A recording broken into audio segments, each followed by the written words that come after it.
يعني كنت كان طلبوا مني يعني بصريح العباره انه يعني باش نغير رئيس الاتحاديه.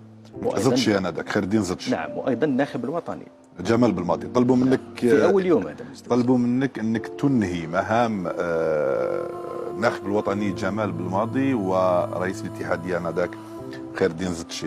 لا، هي باش من طلب منك هذا الشيء؟ باش انا شوف كاين حاجه اللي انا والله غير من المقام انا ما نذكرش الاسامي، نفضل ما نذكرش الاسامي، لكن الناس راهي تعرف، لانه انا احترامي خاصه للسن واللي قبلي ويقعدوا دائما اصدقاء حتى لو كان يعني تلقيت. انت معليش انا ساذكر لك الاسماء، انت حاب تذكرهم، حاب تقول نعم ولا حاب تعطيني اشاره تشرب كاس ماء ولا تشرب الماء؟ من طلب منك انهاء مهام زدشي وبالماضي برف؟ لا، شرب الماء. اذا لا. انا بديتك بألد اللي راك معه في خصامه حتى باش نكونوا برف لم يطلب منك هذا. لكن هو اللي كان يعني كنت استقبلته في المكتب تاعي اللي كان تلقيت يعني في الهاتف، يعني كان باب النصيحه يعني. حاج محمد روراو. نعم، باش نكون يعني من باب النصيحه، لكن انا كخبير وكعارف بهذه القضايا ما نقدرش نغير، خاصة الجهاز واتحادية، وانا عارف باللي قعدوا 4 شهور لكاس افريقيا. شكون كان الاسم البديل المقترح؟ ما كانش فيه اسم بديل، لكن كانوا يتكلموا كثير على الي لوزيتش. لانه هي المفروض انا ما عندي صلاحيات بالليلي وبالعمري. نعم. كان هناك مشكل فيما يخص استدعاء بالليلي وبالعمري. انذاك من كان وراء المشكل ومن اهله؟ اكيد دخل الجهات العليا في السلطه. راك خلاني مؤلم جدا به.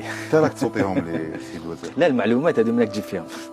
يلا، ماذا حدث بما يخص بالليلي وبالعمري؟ من رفض انهم يكونوا في الفريق الوطني؟ لا، اكيد حقيقه انا كنت لقيت اتصال من عند رئيس الاتحاديه، وكان معاه يعني الناخب الوطني انذاك، كان سال لي لا يقدروا انه يستدعيوا اسمين اثنين. قلت له شكون هاد الاسمين؟ قال لي بالليلي بالعمري. قلت له علاه بالخصوص؟ الظاهر انه كانوا مشطوبين في الاتحاديه. كنت يعني شرحت لهم القانون، قلت لهم الشطب لا يتم على مستوى الاتحاديه. من شطبهم؟ الله اعلم، العلم لله، لكن انا قلت له الشطب. كاين ناس، انا حتى نكون دقيق، كاين ناس كانت ضد جلب واستدعاء بالليلي وبالعمري؟ نعم، كانوا مشطوبين اللي كان، لكن بعد فهمت الناخب الوطني وايضا رئيس الاتحاديه انه الشطب يتم على مستوى الوزاره وايضا بمعايير. لماذا الشطب؟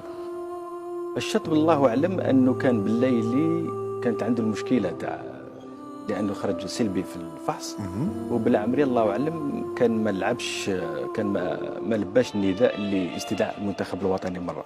هذه الاسباب اللي كانت. لكن انا حتى نكون واضح، لاعبان بالعمري وبالليلي هناك من تم او هناك من شطبهم، وهناك من رفض حتى مارس ضغوطات على مستوى الاتحاديه حتى لا يتم استدعائهم انذاك. نعم انذاك. لكن دخلت انت؟ لكن انا دخلت، انا مديت الضوء الاخضر، لكن احنا